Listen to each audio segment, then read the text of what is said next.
before he ever feels the warmth of her skin, before her hand brushes against his, she's already in his bloodstream, not because she tries, but because she doesn't. He doesn't understand it. She exists like an unanswered question in his psyche, an echo he cannot place. And so his thoughts begin to orbit her, quietly, obsessively, not because she offers him herself, but because she makes him meet himself. In Jungian terms, she is a projection screen.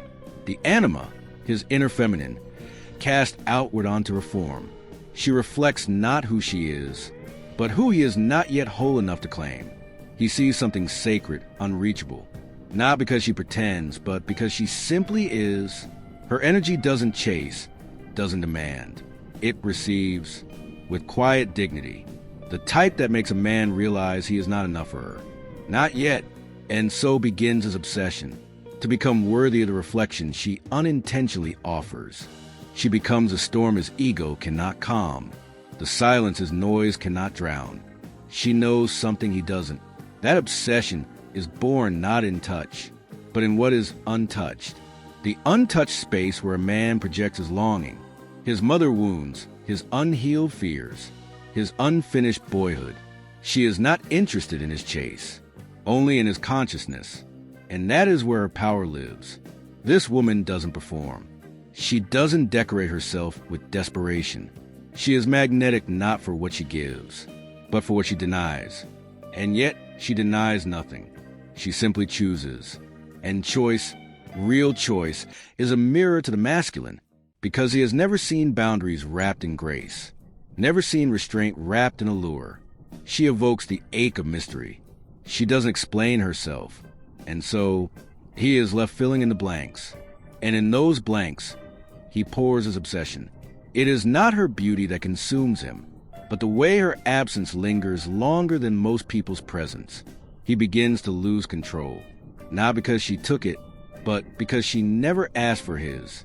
She's not trying to be unforgettable. She simply is, because she has remembered herself. She has done her shadow work. She has met the versions of herself that cried for love and begged for validation.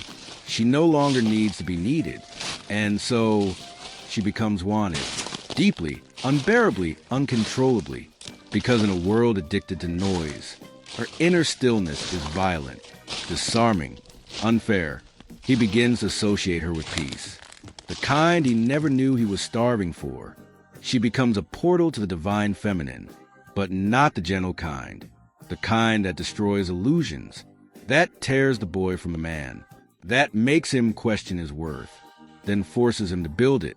And yet, he doesn't even know why he thinks of her, why her name stings when he hears it, why he checks her presence in every room she isn't in. He doesn't realize she awakens something in him that he was never ready to face.